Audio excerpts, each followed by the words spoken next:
At kaugnay naman ang paghahanda para sa Bagyong Pablo, makakapanayam natin si Region 5 Office of Civil Defense Director Rafi Alejandro. Magandang umaga po, Director Alejandro. Hello, magandang umaga ka. Okay, sir. Sa ating mga kapanood. Sir, ito pong Bagyong Pablo, isa po sa mga tatamaan nito, yung Bicol region po. Ano-ano po yung tinututukan nating mga lugar dyan sa Bicol? Oo, right now with the present track, tatlong provinces ang tinututukan natin. Una dyan, Masbate, and then Sorsogon, and of course itong Albay kasi kung susundan natin yung present track niya, ito yung tatamaan sa amin, itong tatlong probinsya. But pag tumaas po ito or magbago, we will cover Camarines provinces and kung talagang tataas, papasok pa rin yung Catanduanes. So right now, naka-full alert pa rin kami kahit maganda ang forecast for us and naka-ready kami. And in fact, today, I am going to Masbate to personally check on their preparedness sa paghahanda nila kasi ngayon maganda pa rin ang panahon dito. Napakainit po for the entire Bicol region. Okay, sir, pero baka marami-raming ulan ang idudulot nitong Bagyong Pablo. Yung mga landslide, kasi meron ding mga areas dyan sa Masbate na mga bulubundukin. Opo, ang critical po na tinitingnan natin for Masbate is yung landslide-prone areas nila. And sa Sorsogon naman, yung Bulusan area, covering 3 municipalities, kasi medyo saturated yung kanilang river channels dyan. At kung talagang maraming ulan ang dala nitong Pablo, ay delikado po sa amin. Kaya naka-red alert na po tayo 2 days ago pa and continuous ang ating preparation. So sabi niyo po, posibleng magkaroon ng baha doon sa mga lugar na medyo saturated na po yung rivers. Meron na po bang abiso doon sa mga tao at may na-identify na po bang mga evacuation centers? Opo, meron na po. Kahapon po, nag-inspection na po ako kahapon sa Sorsogon and ready na po sila. Yung contingency plans nila are already in place and we are happy with their preparation. So ito na lang, hourly monitor natin yung forecast para we make necessary adjustments kasi we have that luxury today hanggang tomorrow po. Kasi by tomorrow we already have a storm signal for Masbate and Catanduanes and lahat ng preparations dapat matapos namin today.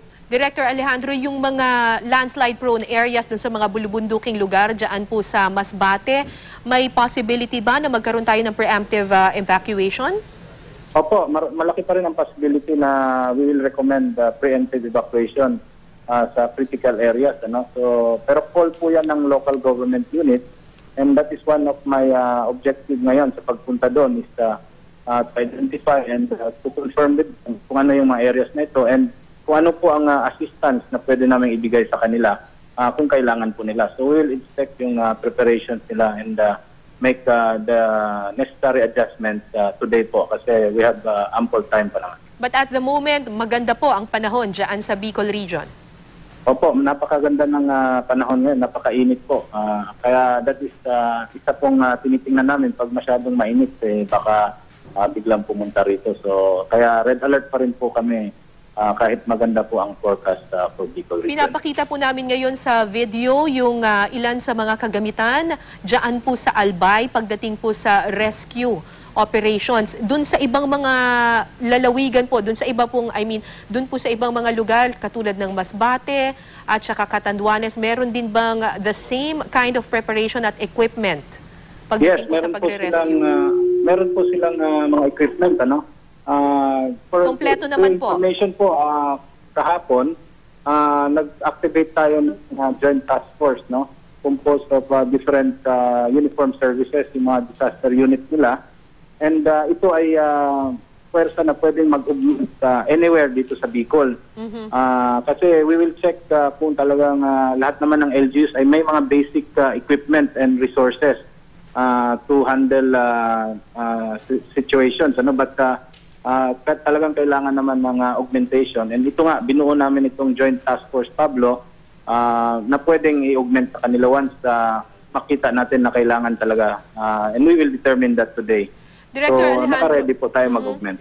Director Alejandro, ano pong mensahe ninyo sa mga nanonood sa atin mula sa Masbate, Sorsogon at Albay dahil sila yung inaasahang mukhang tatamaan itong Bagyong Pablo?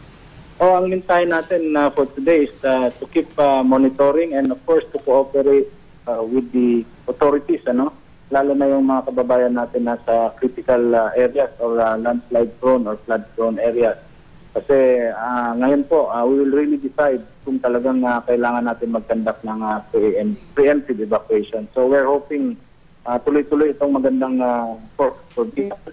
But kung hindi man po, we will be ready to act mainly to support local government units. So naka-ready na po kami and I hope yung kooperasyon ng public ay makuha namin, which we usually do dito sa Bicol. At pag sinabing mag-evacuate, wag nang matigas ang ulo, ano? Opo, pag sinabi po natin mga chief executives na mag-evacuate, ay sana sumunod ka agad. Lahat po ng resources ng government and some private entities ay naka-ready na po to support yung mga preparedness activities. So sana hindi tayo magkaroon ng evacuation during the height of the typhoon. Dapat ngayon pa lang kung may ma-identify tayo ay ilikas na natin. Good luck po sa inyo. Maraming salamat, Region 5 Office of Civil Defense Director Rafi Alejandro.